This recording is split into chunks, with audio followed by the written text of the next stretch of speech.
नमस्कार, आदाब, सत श्री अकाल, वेलकम, सुस्वागतम है आप सभी छात्र छात्राओं का डियर लर्नर्स की पेरिस यूट्यूब चैनल पर।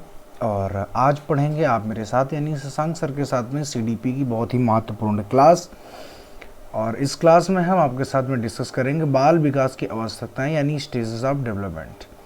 तो पिछली क्लास में मैंने आपको पढ़ाया था हेरिडिटी एंड एनवायरनमेंट, और उसके बाद में बाल विकास कि इस श्रृंखला में हम आगे की तरफ चलेंगे और आज की इस क्लास को आप एंजॉय करेंगे। तो इसलिए सबसे पहला काम कीजिए कि जो भी बच्चे नए हैं वो यहाँ पर हमारे साथ में शेयर कर लें क्लास को, और जिन्होंने जो भी नए सदस्य उनका बहुत बहुत स्वागत है, और वो क्लास को एक बार लाइक करें और चैनल को सब्सक्राइब कर लें। चलेंगे तो सबसे पहले छोटी सी इन्फॉर्मेशन आपको देंगे। डियर लर्नर्स ने आप लोगों के लिए सीटेट 2023 यानी जो जुलाई में आने वाला सीटेट है उसके लिए एक छोटा सा कोर्स लॉन्च किया है। आई होप आप सबको इस बारे में पता होगा, और नहीं पता है तो सुन लीजिए। ये जो कोर्स है केवल और केवल 499 रुपीज़ में है। इसका मतलब है अब तक का सबसे सस्ता कोर्स है। इसमें आपको नोट्स मिलेंगे, इसमें आपको 50+ mock test free of cost मिलेंगे, और ऑनलाइन क्लासेस भी आपको मिलेंगी। यहाँ पर मैथ में आपके साथ डील करेंगे शिव सर, जिनको आप रोज़ देखते हैं। सीडीपी, हिंदी और संस्कृत, इन 3 सेक्शन में मैं खुद डील करूंगा यानी शशांक सर। और ईवीएस और साइंस आपके साथ में डील करेंगे बिपिन यादव सर। और सोशल स्टडीज़ आपके साथ डील करेंगे अशोक सर। और इंग्लिश में जैसा कि आप जानते भी हैं आपके साथ आते हैं जितेंद्र सर।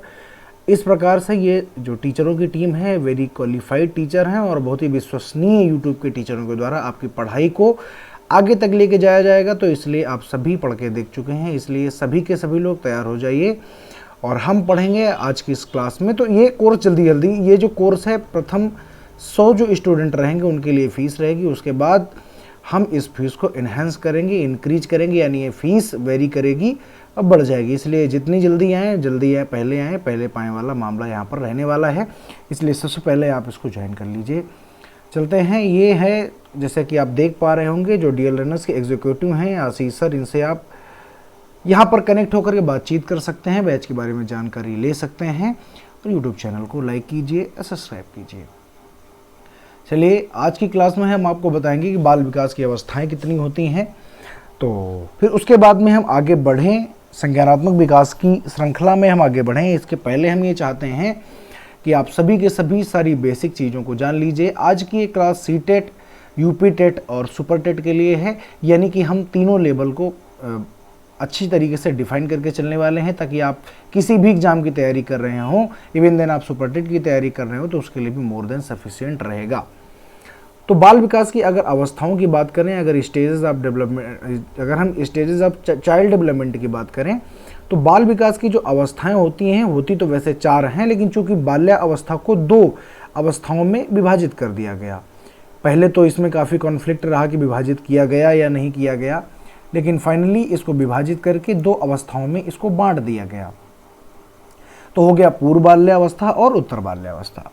तो आज हम इनके उम्र क्या होती है, इनकी एज क्या होती है, इन अवस्थाओं के लक्षण क्या होते हैं। मान लीजिए आपसे प्रश्न पूछा जाए, बताइए टॉय एज किस बाल विकास की किस अवस्था को कहते हैं, तो आपको बताना होगा। अगर आपसे पूछा जाए डेटी एज किसको कहते हैं, अगर आपसे पूछा जाए कि जीवन का अनोखा काल किसको कहते हैं, तो इन सारी की सारी अवस्थाओं की चर्चा के लिए आज की क्लास बेहद महत्वपूर्ण इंपॉर्टेंट है, और फैक्चुअल डेटा से रिलेटेड ये क्लास आप सभी को जरूर देखनी चाहिए। खैर चलते हैं। अगर पहले नंबर की बात करें तो पहली है प्रसव पूर्ण अवस्था। प्रसव पूर्ण अवस्था का मतलब होता है प्री नेटल स्टेज, यानी वह स्टेज जब बच्चा माँ के गर्भ में होता है, उस स्टेज को हम प्री नेटल स्टेज कहते हैं। अगर इसकी समय सीमा की बात करें तो 14 वीक्स, अगर कोई सप्ताह में पूछे तो आप 40 सप्ताह बताएंगे, अगर कोई महीने में पूछे तो आप 9 महीने बताएंगे, और इसी को अगर कोई दिन में पूछे तो आप बताएंगे 280 दिन। ठीक है, तो 280 डेज बताएंगे, 9th मंथ बताएंगे, और 40 वीक्स आप बताने का काम करेंगे। इतने समय तक बच्चा माँ के गर्भ में रहता है, माँ के गर्भ में बच्चा रहता है। कितने दिन तक?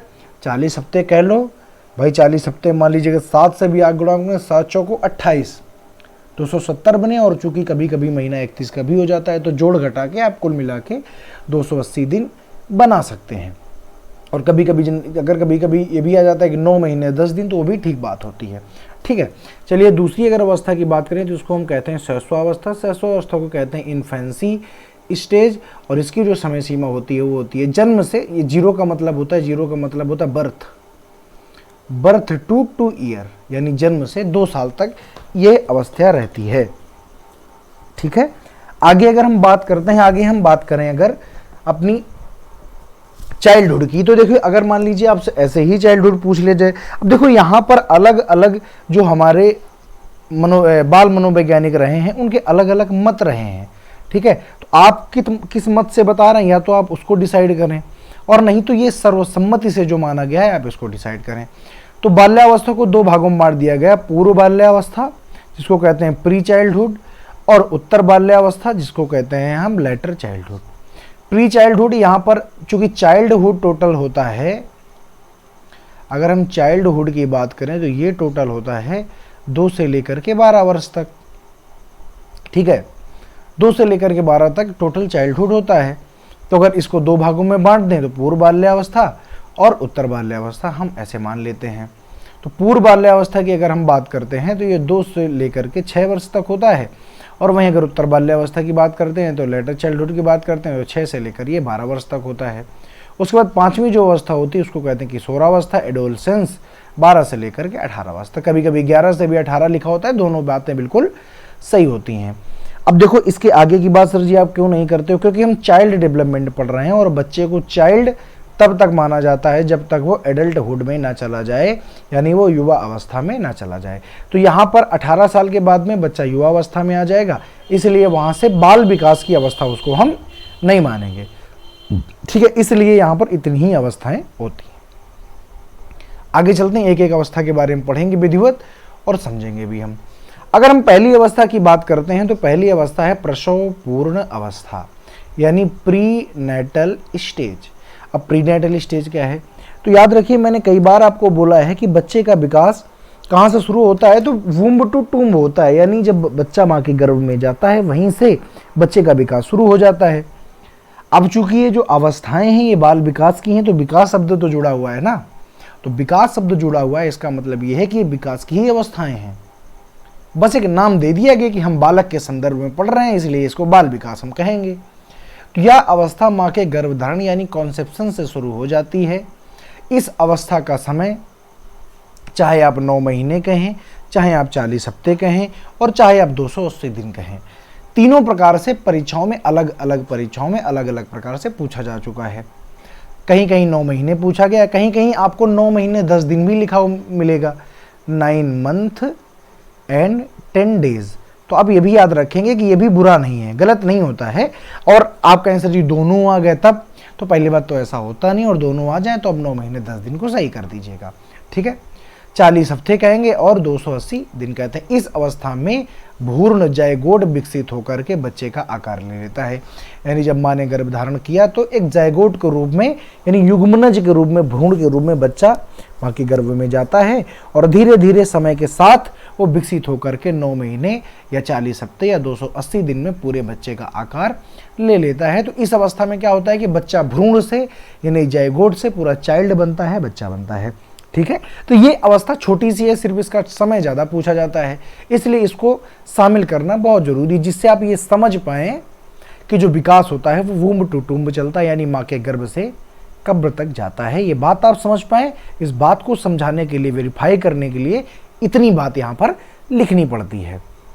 अगर हम दूसरे अवस्था की बात करें तो जो भी बच्चे यहाँ पर हमारे साथ जुड़े हैं, हम सबसे एक गुजारिश करते हैं कि आप सभी के सभी बच्चे अपने एंड से अगर कुछ भी कर सकते हैं तो बस एक काम करिए, इस वीडियो को ज़्यादा से ज़्यादा लोगों तक शेयर कीजिए, अपने मित्र समूहों तक कम से कम जरूर शेयर कीजिए, यही हमारी फीस हो जाएगी, इतना आप जरूर करिएगा। और अगर सेशन आपको अच्छा लगता है तो इसको लाइक ज़रूर करें, और अगर आपने अभी तक चैनल को सब्सक्राइब नहीं किया है तो ज़रूर सब्सक्राइब करें।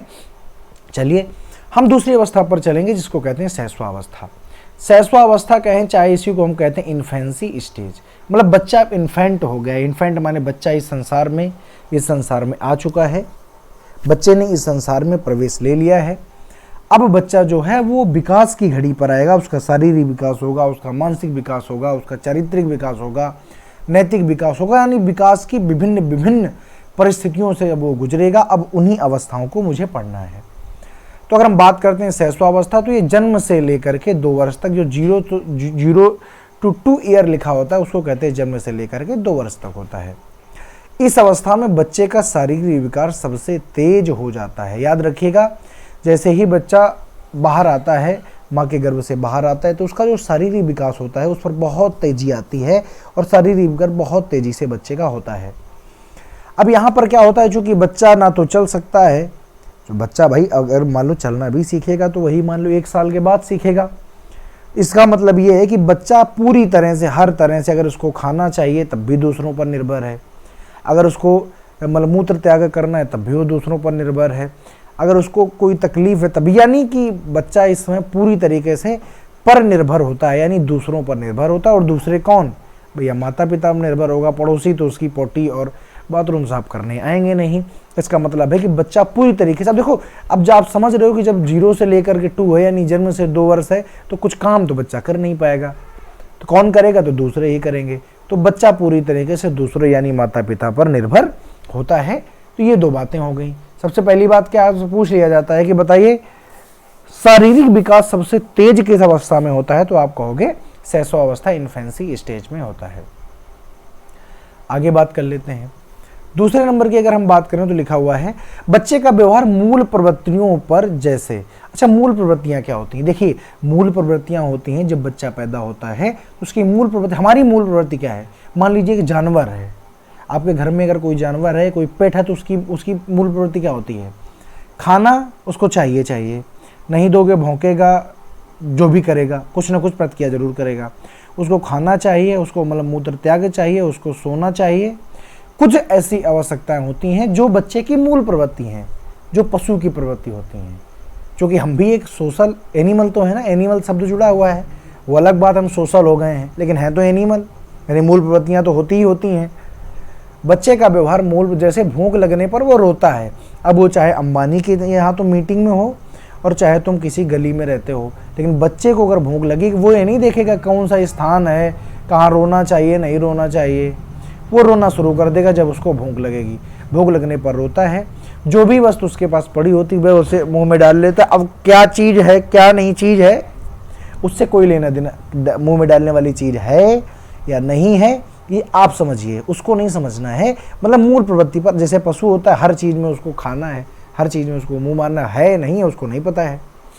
तो यानी कि बच्चा मूल प्रवृत्तियों, जैसे कि भूख लगने पर रोता है, जो उसके पास वस्तु पड़ी होती है उसको मुंह में डाल लेता है, ये मूल प्रवृत्तियां हैं। तो यहाँ पर मेन बात याद करनी है कि मूल प्रवृत्तियों पर बच्चा, मूल प्रवृत्तियों, व्यवहार जो होता है मूल प्रवृत्तियों पर आधारित होता है। अगर बात करते हैं तो बच्चा यहाँ पर आत्म प्रेम की भावना होती है, सेल्फ लव की भावना होती है। आप पूछेंगे सर से सेल्फ लव कैसे? जो कभी छोटा बच्चा हो, उसको, उसके पास में मान लीजिए गुड़िया है या मान लीजिए कोई खिलौना है, और तो दूसरा बच्चा अगर उस खिलौने को उठाएगा तो वो बेहिचक बिना सोचे समझे उस बच्चे को धक्का देकर उसको, चाहे वो गिर जाए, चाहे वो टूट जाए, चाहे फूट जाए, बच्चे को धक्का देने से मतलब है। क्योंकि वो ऐसा मानता है जैसे कि कभी छोटा बच्चा हो, आप उसके सामने कह के देखिएगा कि उसकी माँ को कहो कि ये हमारी मम्मी है, बच्चा तुरंत आपको काटने के लिए दौड़ेगा, तुरंत आपको मारने के लिए दौड़ेगा, क्योंकि उसमें आत्म प्रेम की भावना होती है।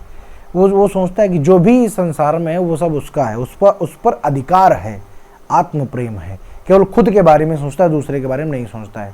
घर में कोई चीज़ आएगी तो सब ले लेगा, ये नहीं कि हमारे छोटे भाई बहन हैं या बड़े भाई बहन हैं उनको भी देना चाहिए, ऐसा नहीं सोचता है वो। क्योंकि उसमें आत्म प्रेम की भावना प्रबल होती है, वो उसको लगता है जो भी है सब हमारा है। ठीक है, तो याद रखेंगे आत्म प्रेम की भावना किस अवस्था में प्रबल होती है? तो शैशवावस्था में। नैतिक भावना का अभाव होता है। अब बताओ 2 साल का बच्चा है, उससे आप क्या एक्सपेक्ट करते हैं कि वो नैतिक होगा, वो मोरल होगा, सबके पैर छुएगा, ये करेगा वो करेगा, बात मानेगा, एक बात नहीं मानेगा वो, क्योंकि उसमें नैतिकता की भावना का अभाव होता है, वो उसमें मोरालिटी नहीं होती है। फिर क्या होता है? इस अवस्था में बच्चा अनुकरण करता है, नकल करता है, इमिटेट करके सीखता है। इसीलिए जो आप बात बोलेंगे, जैसे ही वो 1 साल के बाद बोलना सीखेगा, दिन भर उसी को रटता है, एक शब्द सीख जाता है, दिन भर उसी शब्द को बार बार बोलता रहता। बच्चे इस समय नकलची बंदर की तरह होते हैं, जो आप करेंगे आपकी नकल उतारेंगे, देख देख, चूंकि बच्चा सीख रहा होता है ना। अब सीखने का सोर्सेज कहाँ है? घर वाले हैं, जो जैसा देखेगा, जैसा सुनेगा वैसा बोलेगा, जैसा सीखेगा, जैसा देखेगा वैसा करेगा। इसीलिए कहते हैं कि जब बच्चे, छोटे बच्चे जब बढ़ रहे हों तो बहुत ही सोच समझ कर व्यवहार करना चाहिए, ताकि उन बच्चों में कहीं गलत फीडबैक ना चला जाए।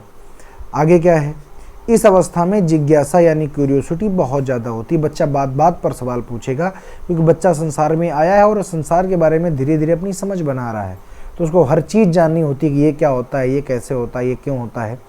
बड़े से सवाल बच्चे के मन में होते हैं, तो बच्चा बहुत ज़्यादा सवालों को आपके सामने प्रदर्शित करता है, बहुत ज़्यादा सवाल पूछता है। अब हम आगे आ जाते हैं। मान लीजिए सामान्यतः अगर कभी आपसे पूछ लिया जाए कि बाल्यावस्था कितनी उम्र से कितनी उम्र तक होती है, तो आप कहोगे कि 6 से लेकर के 12 तक होती है। असल में होता ये है कि अगर हम कुछ मनोवैज्ञानिकों के माने तो शैशवावस्था को 0 से 5 वर्ष तक मानते हैं। अब आपके ऑप्शन, इसीलिए इसके बाद जो हम प्रैक्टिस कराएंगे उस पर आपको दिखाएंगे कि कैसे प्रश्न पूछे जाते हैं इस पर, ठीक है। तो बाल्यावस्था जो चाइल्डहुड है वो 6 से लेकर के 12 वर्ष तक होता है। इसके 2 भाग होते हैं। अगर नॉर्मली पूछे तो 6 से 12, वैसे अगर दोनों भाग की चर्चा करेंगे 2 से 6, 6 से 12। तो एक होता है इसका भाग पूर्व बाल्यावस्था यानी प्री चाइल्डहुड स्टेज, 2 से लेकर के 6 वर्ष तक इसकी उम्र होती है। तो इस पर देख लेते हैं। तो यानी प्री चाइल्डहुड और 2 में इसको बांट दिया गया है, ठीक है। चलो देखो, अगर हम बात कर लेते हैं प्री चाइल्डहुड की, तो जो प्री चाइल्डहुड है वो कहता है प्राक स्कूल का जो काल होता है वो क्या कहता है, जरा ध्यान से देखेंगे।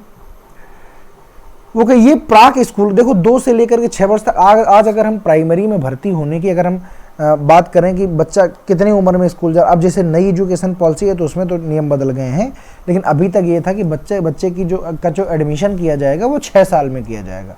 6 ईयर्स में बच्चा स्कूल में प्रवेश लेता था। तो अगर हम बात करें तो ये क्या होती है, प्राक स्कूल अवस्था। प्राक माने पहले, स्कूल जाने की पहले की अवस्था होती है, यानी प्री स्कूल एज भी हम इसको कहते हैं, क्योंकि 2 से लेकर के 6 वर्ष में बच्चा स्कूल नहीं जाता है, तो ये प्री स्कूल होता है, यानी स्कूल जाने की पहले की अवस्था होती है। इसको हम कहते हैं प्राक टोली अवस्था। इस समय बच्चा घर में ज़्यादा खेलना पसंद करता है, खिलौनों से ज़्यादा खेलना पसंद करता है, ना कि वो दूसरों के साथ ज़्यादा गैंग बनाना पसंद करता है। तो प्री गैंग एज यानी प्राक टोली अवस्था होती है, टोली बनाने की। अब जब आप उत्तर में पहुँचेंगे, जब बच्चा 6 से 12 की तरफ ट्रेवल करेगा, तब वो चूँकि वो स्कूल की एज हो जाएगी, और जब स्कूल जाएगा तभी तो गैंग बनेगा। अभी तो अपने घर परिवार के साथ में इंटरेक्ट करता है, अपने माता पिता, भाई बहन, जो भी घर के लोग होते हैं, मोहल्ले के लोग होते हैं, उनके साथ में इंटरेक्ट करता है। यह खिलौने की अवस्था है। तो देखो मोस्ट इंपॉर्टेंट प्रश्न यहाँ से बनता है कि टॉय एज किसको कहते हैं, तो आप कहोगे पूर्व बाल्यावस्था को कहते हैं। सर जी मान लीजिए पूर्व बाल्यावस्था वहाँ पर ना हुआ तो केवल बाल्यावस्था को सही करेंगे, ठीक है। तो टॉय एज जो होती, यही तो कुछ एज आ गई, तभी तो इसको सही, तभी तो इसको हम 2 भागों में बांट के पढ़ते हैं, पूर्व बाल्यावस्था, उत्तर बाल्यावस्था। अगर बात करते हैं भाषा के आधार पर, देखो इस समय बच्चा क्या करता है, बच्चे ने ठीक ठाक बोलना सीख लिया है, उसका शब्द भंडार यहाँ पर बढ़ना शुरू हो जाता है। और जब बच्चे का शब्द भंडार बढ़ेगा तो किसको सुन करके बढ़ेगा, भाई बच्चा, मान लीजिए एक बच्चा है, उसका शब्द भंडार बढ़ रहा है, तो शब्द भंडार बढ़ता है तो किसको सुनकर बढ़ेगा, तो आप कहोगे घर वालों को सुन करके बढ़ेगा, या समाज को सुन करके बढ़ेगा, जो उसके आसपास की भाषा होगी। भाई आपने आम को आम कहा, उसने भी आम को आम देख सुना कि अच्छा ऐसा जो फल होता है उसको आम कहते हैं, तो उसने याद कर लिया कि इसको आम कहते हैं, और जब भी वो चीज़ उसके सामने आएगी उसको आम कहेगा। अब आप आम को सेब कहना शुरू कर दो तो वो भी सेब समझ जाएगा। तो भाषा के विकास का सबसे संवेदनशील काल होता है, इसीलिए कहा जाता है कि जब इस उम्र में बच्चे हों तो भाषा का प्रयोग बहुत ही समझ बूझकर घर में करना चाहिए, क्योंकि बच्चे का शब्द भंडार बढ़ रहा होता है। और अगर आप घर में गाली गलौज का माहौल करते हैं तो बच्चा भी गाली गलौज करना सीख जाता है, इसलिए बहुत सोच समझ के भाषा का प्रयोग इस अवस्था में करना चाहिए। तो आपसे पूछा जाए, ये भी बड़ा इंपॉर्टेंट है कि बताओ भाषा के आधार पर या भाषा का सबसे सेंसिटिव या सबसे संवेदनशील अवस्था कौन सी है, तो आप कहोगे पूर्व बाल्यावस्था। और याद कैसे रखोगे कि 2 साल के बाद में, 2 साल तक बच्चा ठीक ठाक बोलना सीख जाएगा, उसके बाद में वो शब्द भंडार बढ़ाएगा। स्कूल जाने के पहले पहले बच्चों का शब्द भंडार 2000-3000 तक हो जाता है, ठीक है, ये बात याद रखिएगा। अब हम आ जाते हैं उत्तर बाल्यावस्था में। इसमें क्या होता है, जो चीज़ें वहाँ पर नहीं थी वो चीज़ें यहाँ पर पूरी होनी शुरू हो जाएंगी। जैसे उत्तर बाल्यावस्था 6 से लेकर के 12 साल तक चलती है, चूँकि बाल्यावस्था जानते हो 12 साल तक होती है। तो अब ये उत्तर बाल्यावस्था 6 से 12। अब यहाँ पर क्या है, आरंभिक स्कूल एज है, यहाँ पर बच्चा स्कूल जाना शुरू कर देता है, इसको स्कूल एज भी हम कहते हैं। बच्चे ने अब स्कूल में दाखिला ले लिया, स्कूल जाना शुरू कर दिया। और जब भैया आप स्कूल जाना शुरू कर दिए तभी आप खेलना भी शुरू करते हैं, अपने क्लास के मित्रों के साथ बहुत खेल खेलते हैं। जैसे हम जब अपने स्कूल काल में थे, जब हम स्कूल एज में थे, तब अपने दोस्तों के साथ में बड़ा खेल खेला है। कभी हम क्या कहते हैं बैट बॉल खेल रहे हैं, तो कभी हाइड एंड सीक खेल रहे हैं, तो कभी कुछ कभी कुछ कभी कुछ, यानी बड़ा खेल होता था। तो आप कहते हो कि अब जब खेल खेलेगा तो बच्चा मिट्टी में खेल के आ जाता है, क्योंकि बहुत खेलता है, खूब खेलता है। इसीलिए देखो इसको गेम एज भी हम कहते हैं, खेलों की अवस्था भी कहते हैं। तो याद रखिएगा, जब बच्चा 6 साल से 12 साल का होता है, 6 साल तक उसके हाथ पैर भी ठीक ठाक हो जाते हैं, मजबूत, मतलब जितना विकसित होना होता है। अब ये जब दौड़ेगा कूदेगा तब और ज़्यादा मजबूती आएगी। तो अगर आपसे कोई कहे कि एक बात बताओ कि हम शारीरिक विकास का आरंभिक काल जो था वो कौन सा था, आपने देखा शैशवावस्था था। यहाँ पर बच्चा मानसिक रूप से विकसित होकर देखना भी आएगा। तो ये समझ जाओ कि बच्चा बहुत गेम खेलता है, चूंकि स्कूल जाना जब शुरू करेगा तो गेम खेलना वहीं से शुरू होता है, और 6 से 12 तक वो करीब क्लास 6 तक जा पाएगा। तो मेन जो मज़ा होता है बचपन का, ये कहाँ होता है, तो आप कहोगे सर जब हम भर्ती होते हैं स्कूल में, उससे लगाकर 8 तक लगभग बड़ा मज़ा होता है स्कूल में। तो ये वही लगभग वही अवस्था होती है। तो इसलिए खेलों की अवस्था, और जब ये खेलेगा तो मिट्टी भी लगती है, इसलिए गंदा हो जाता है, इसीलिए इसको डर्टी एज भी कहते हैं, क्योंकि बच्चा गंदा हो के बहुत घर आता है। अब इसी अवस्था में जब वो स्कूल जाना शुरू करता है तो अब वो टोली बनाता है, गैंग बनाता है, अपने टाइप के लोगों के साथ में रहना पसंद करता है। और यहाँ पर टोलियाँ कैसे बनती हैं, लड़के लड़कों के साथ में टोली बनाते हैं और लड़कियाँ लड़कियों के साथ में टोली बनाते हैं। तो यहाँ पर आप एक और बात कह सकते हैं कि यहाँ पर भैया बच्चों में क्या होता है कि जेंडर डिफरेंस आना शुरू हो जाता है, वो तुम लड़की हो तुम लड़का हो, ये सारी बातें यहाँ पर शुरू हो जाती हैं। तो आप कहोगे टोली की अवस्था, गैंग एज भी किसको कहते हैं, उत्तर बाल्यावस्था कहते हैं। अगर सर जी याद कैसे करें, तो ये याद रखो कि बच्चा किस उम्र में जाता है स्कूल, तो 6 साल में भर्ती होता है और 12-14 साल तक लगभग क्लास 8 वो कंप्लीट करता है। तो यही तो अवस्था है जिसमें बच्चा मज़े करता है।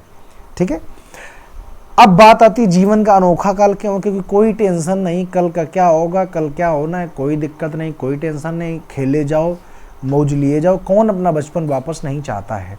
इसका मतलब ये जीवन का अनोखा काल है, समझ रहे हो। जीवन का सबसे सुखद दिन होते हैं ये, कौन से, ये वाले जीवन के सबसे सुखद दिन होते हैं। कौन से, आप कहोगे उत्तर बाल्यावस्था, जब हम क्लास 1 से लेकर क्लास 8 तक पढ़ रहे होते हैं।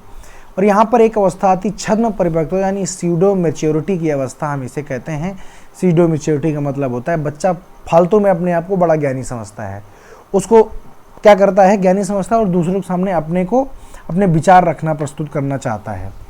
उसको लगता है कि जो सोच रहा है वो बिल्कुल ठीक है, बिल्कुल सही है, वो बिल्कुल राइट है, और बाकी ये लोग कम जानते हैं। बड़ों की तरह व्यवहार करेगा, बड़ों की तरह बैठेगा, सभ्य शालीन बनने की कोशिश करता है इस उम्र में बच्चा, ताकि लोग उसको काम सौंपें, उसको जिम्मेदार समझें। तो ये होता है छद्म परिपक्वता की अवस्था होती है। बच्चा इस समय बड़ा मेहनती होता है, बड़ा मेहनत करता है, हर काम में हाथ बटाना चाहता है, अपने आप से काम करना चाहता है, तो बड़ा मेहनत बहुत करता है, मेहनत। ठीक है, और शारीरिक विकास की गति यहाँ पर धीमी होती है, क्योंकि बच्चा यहाँ पर सामाजिक हो रहा होता है, उसकी सामाजिकता का विकास हो रहा होता है। जैसे कि नीचे लिखा हुआ है कि बच्चे का सामाजिकरण, सोशलाइजेशन होना शुरू हो जाता है। उसके 28 दांत, टीथ निकल आते हैं, यहाँ तक 12 साल की उम्र तक 28 दांत निकल आते हैं। बच्चा स्फूर्ति से भरा होता है, क्योंकि बड़ा गेम खेलता है, बड़ा लेबोरियस होता है, इसलिए बच्चा जो है वो स्फूर्ति से भरा होता है, यानी बहुत ही ज़्यादा ऊर्जावान होता है। इसीलिए इस ऊर्जावान के चक्कर में इसे स्मार्ट एज भी कहा जाता है। बच्चा यहाँ पर बड़ा स्मार्ट देखने में लगता है, छोटा होता है, छोटे से बाल गोपाल की तरह धीरे धीरे बढ़ना शुरू करता है, तो बड़ा स्मार्ट होता है यहाँ पर, और बड़ा ही स्फूर्तिवान होता है। तो ये हमारे जो गुण होते हैं, ये होते हैं हमारे उत्तर बाल्यावस्था के। तो आई होप आपको बात समझ में ज़रूर आई होगी। आगे हम आ जाते हैं किशोरावस्था में, चौथे नंबर पर आ जाते हैं। ये जो किशोरावस्था है, एडोलसेंस, ये 11, कभी 11 से 18 मिलेगा और कभी 12 से 18 मिलेगा। कोई गलत नहीं, दोनों बिल्कुल ऑल राइट हैं, मिलेगा दोनों में एक ही। अब देखो यहाँ तक आते आते यहाँ पर जीवन का संघर्ष काल शुरू होता है। क्यों? क्योंकि बहुत सारे ऐसे हार्मोन होते हैं जो लड़के और लड़कियों में, देखो दोनों की बात चल रही है, बॉय हो या गर्ल हो, दोनों की बात चल रही है। तो यहाँ पर क्या होता है कि भैया जीवन का ये संघर्ष काल होता है, क्योंकि यहाँ पर धीरे धीरे हम एडोलसेंस में प्रवेश करने लगते हैं, यानी जो हार्मोनल चेंजेस होते हैं वो बहुत रफ्तार से हार्मोन बदलते हैं, और इसलिए जीवन का संघर्ष काल भी होता है। बड़ा बच्चा यहाँ पर संघर्ष करता है, कंफ्यूज रहता है कि मैं कौन हूँ, मेरा अस्तित्व क्या है। अच्छा, वयस्का अवस्था की दहलीज इसलिए इसको कहते हैं क्योंकि अब ये इस दहलीज को जैसे ही पार करेगा ये तुरंत ही एडल्टहुड में चला जाएगा। जैसे ही किशोरावस्था गई, 18 वर्ष हुआ, तो 18 वर्ष से ही भारत में किशोर मान लिया जाता है, युवा मान लिया जाता है, एडल्ट मान लिया जाता है, और वोट देने का अधिकार यहाँ तक कि भारत सरकार ने भी दिया है। तो आप कह सकते हो कि एडल्टहुड की क्या है, ये दहलीज होती, दहलीज माने देहरी होती, यानी बस इससे निकल करके तुरंत वो वयस्का अवस्था में चला जाएगा, यानी वो एडल्टहुड में चला जाएगा। कहते हैं यहाँ पर वीर पूजा की अवस्था, हीरो वर्शिप। हर बच्चा अपना एक आइडियल बना लेता है, किसी का अक्षय कुमार आइडियल है तो किसी का अमिताभ बच्चन है। एक समय तो ऐसा आया था जब तेरे नाम पिक्चर आई सलमान खान की, तो हर घर में एक तेरे नाम हो गया था। क्यों? तो किशोर जो होते हैं वो अपनी छवि बनाना चाहते हैं और हीरो वर्शिप करते हैं। किसी का होता है, किसी के सरदार भगत सिंह हीरो होते हैं, तो किसी के हीरो शिवाजी होते हैं, तो किसी के मतलब ऐसे अपने अलग अलग हीरो बना लेते हैं, और उनकी फ़ोटो अपने कमरे में चिपकाना, उनकी तरह चलना, उनकी तरह बात करना, उनकी तरह पूरा व्यवहार करना बच्चा शुरू कर देता है। उसे कहते हैं हीरो वर्शिप। यह जो अवस्था होती, आंधी तूफान उलझन की अवस्था भी हम इसे कहते हैं। क्यों? क्योंकि बहुत सारे ऐसे सवाल होते हैं जिनका जवाब बच्चे के पास नहीं होता है, क्योंकि उसकी अवस्था बदल रही होती है। इसलिए बहुत सारे ऐसे सवाल जिनका जवाब बच्चे के पास नहीं होता है, और उसको कोई जवाब उसका दे भी नहीं सकता है, इसलिए इसको उलझन की आवश्यकता कहते हैं। और यहीं पर फिर बात आ जाती है प्यार मोहब्बत की। बच्चे को यहीं पर, चूँकि टीन एज में होता है, बच्चे को यहीं पर प्यार मोहब्बत होना शुरू हो जाता है। इसे लिखा है विपरीत लिंग यानी अपोजिट सेक्स के आकर्षण में होता है। इस समय लड़के लड़कियों को ज़्यादा पसंद करते हैं और लड़कियाँ होती हैं लड़कों की तरह आकर्षित होती हैं। इसीलिए कहते हैं इस एज में जो बच गया वो तो भैया बहुत सागर से पार हो गया। समझ रहे हो कि नहीं? यानी ये अवस्था जो है, ये कौन सी अवस्था है? तो अपोजिट जो लिंग होते हैं उनसे प्रभावित होने की आवश्यकता होती है। समस्यात्मक उम्र है। समस्यात्मक क्यों है? क्योंकि तमाम प्रकार की समस्याएं, तमाम प्रकार के विचार जो होते हैं वो बच्चे को होते हैं। लेकिन जीवन का स्वर्णकाल होता है ये, जो स्वर्णकाली इसलिए होता है क्योंकि जो इस एज में बन गया, अपने आप को बचा ले गया, वो जीवन में बच गया। और जो इस एज में जिसको समझ नहीं आया, जो गलत रास्ते पर चला गया, तो फिर गलत रास्ते पर चला गया। और यहाँ पर बच्चा अमूर्त चिंतन करना शुरू कर देता है, यानी बच्चा अब ख्यालों में रहता है, ख्वाबों में रहना शुरू कर देता है। तो ये आज के इस पूरी हमारी बता सकते हैं आप अवस्थाएं थी। बाल विकास की इतनी अवस्थाएं होती हैं, याद जरूर रखिएगा। इसके बाद में चलिए हम बात कर लेते हैं बिहार डीएलएड की। कल भी मैंने आपको बताया था कि चक्षु प्रकाशन जो है वो बिहार डीएलएड की स्टडी बुक इसने लॉन्च की है। जो बिहार में है वो डीएलएड की जो संयुक्त प्रवेश परीक्षा 2023 है, इसके लिए चक्षु प्रकाशन ने एक बुक लॉन्च की है और बहुत ही बेहतरीन बुक है। इस पर आपको बहुत सारा कंटेंट मिलेगा। आपको एग्ज़ाम के पैटर्न के हिसाब से, जैसे कि यहाँ पर आप देख भी पा रहे होंगे कि एग्जाम के पैटर्न के आधार पर आपको 120 क्वेश्चन के पेपर पैटर्न भी, यानी आप यहाँ पर ये भी देख सकते हैं कि पेपर हमारा कैसे आता है और इनके अनुसार यहाँ पर देखो बड़ी अच्छी व्यवस्था ये की गई है कि यहाँ पर इन्होंने चैप्टर वाइज दिए, जैसे सामान्य हिंदी, गणित, विज्ञान, सामाजिक विज्ञान, जनरल हिंदी, तार्किक यानी समस्त सब्जेक्टों को इन्होंने चैप्टर वाइज और बड़े ही व्यवस्थित ढंग से दिया है। तो मैं आपको रिकमेंड करता हूं कि अगर आप बिहार डीएलएड का प्रैक्टिस सेट खरीदना चाहते हैं तो वो आपको लेना चाहिए, जो कि है हमारा प्रैक्टिस सेट भी है इनके पास में और इनके पास में गाइड भी है। यानी अगर आप पढ़ना चाहते हैं तो आप गाइड खरीद सकते हैं और प्रैक्टिस करने के लिए आप प्रैक्टिस सेट खरीद सकते हैं। मेरी रिकमेंडेशन ये है क्योंकि इनकी किताब में गलतियाँ बहुत कम हैं, आप मिसगाइड नहीं होंगे। है नया प्रकाशन लेकिन बहुत ही बेहतरीन उम्दा काम इन्होंने करके दिखाया है। तो ये है हमारे चक्षु प्रकाशन। और आप अगर चाहते हैं कि बिहार में हम सरकारी संस्था में पढ़ें ताकि हमारा पैसा कम लगे, या आप अगर इकोनॉमिकली थोड़ा सा वीक हैं, तो आप इन गाइडों को पढ़ करके अपनी जगह जरूर सुनिश्चित कर सकते हैं चक्षु प्रकाशन की बुकों को। अगर हम इनकी आपको स्लाइड दिखाना चाहें, आपको हम ये भी दिखाना चाहेंगे कि किस प्रकार से इनका सिस्टम है। तो देखिए ये यहाँ पर आप देख रहे होंगे कि इन्होंने शुरुआत में ही देखिए ये चक्षु प्रकाशन की हमारी बिहार डीएलएड संयुक्त प्रवेश परीक्षा 2023 है उसकी बुक है। और यहाँ पर ये जो गाइड है ये देखो इस प्रकार से इसमें चैप्टर पहले उल्लेखनीय पाठ्यक्रम दिया गया है कि सामान्य हिंदी का क्या सिलेबस है, उसके बाद में अंग्रेजी का क्या सिलेबस है, गणित, यानी यहाँ पर आप सिलेबस भी देख सकते हैं। और उसके बाद में नीचे अगर आप जब चलेंगे और जब आप इनकी शुरू करेंगे, ये देखिए यहाँ पर आपको हिंदी में मिलेगा वर्ण विचार, तो सारी की सारी व्यवस्थाएं भी कुल मिला के ये बुक बहुत ही व्यवस्थित तरीके से अरेंज्ड है, बहुत ही अरेंज है। यानी कि एक इसमें दिशा है, एक दिशा है कि आप कैसे पढ़ें। देखिए कई बार क्या होता है कि आप पढ़ तो रहे होते हैं लेकिन आप इर्रेगुलर हो जाते हैं, मतलब आपको यही नहीं पता है कि सर जी क्या पढ़ना चाहिए और कहाँ से पढ़ना चाहिए। तो यहाँ आप चक्षु प्रकाशन से बेहतर गाइडेंस पा सकते हैं, आपको कैसे पढ़ना है ये किताब आपको परफेक्टली गाइड करती है। और यहाँ पर सारी की सारी आपको सिलेबस भी दिया गया है, वही सिलेबस जो कि बिहार डीएलएड परीक्षा का सिलेबस है। और उसके बाद में अगर हम नीचे जाते हैं तो ये आप देख सकते हैं कि 2022 का जो स्मृति पर आधारित जो पेपर है वो आपके सामने है। तो यहाँ पर आप पेपर का प्रारूप भी देख सकते हैं और अपनी पढ़ाई को आगे की तरफ बढ़ा सकते हैं। तो इनके पास में आप 20 प्रैक्टिस सेट भी इस पर पाते हैं। और उसके साथ साथ ये देखो आंसर, और आंसर के नीचे प्रत्येक जो प्रश्न है उसकी व्याख्या भी आप कि ये अगर आंसर है तो क्यों है, ये सारी चीज़ें आपको यहाँ पर विद सॉल्यूशन प्रोवाइड की जाती हैं। तो मैं रिकमेंड करूँगा आप खरीदें चक्षु प्रकाशन की बुक और अपनी सफलता को सुनिश्चित करें बिहार डीएलएड में। आज के लिए इतना ही, चलिए नमस्कार, जय हिंद। बहुत बहुत आपका धन्यवाद है, आप क्लास में आते हैं और इस क्लास को पढ़ करके साकार बनाते हैं। बहुत बहुत आपका आभार है, बहुत बहुत धन्यवाद है। मैं मिलूंगा आपसे अगली क्लास में, तब तक के लिए नमस्कार, जय हिंद।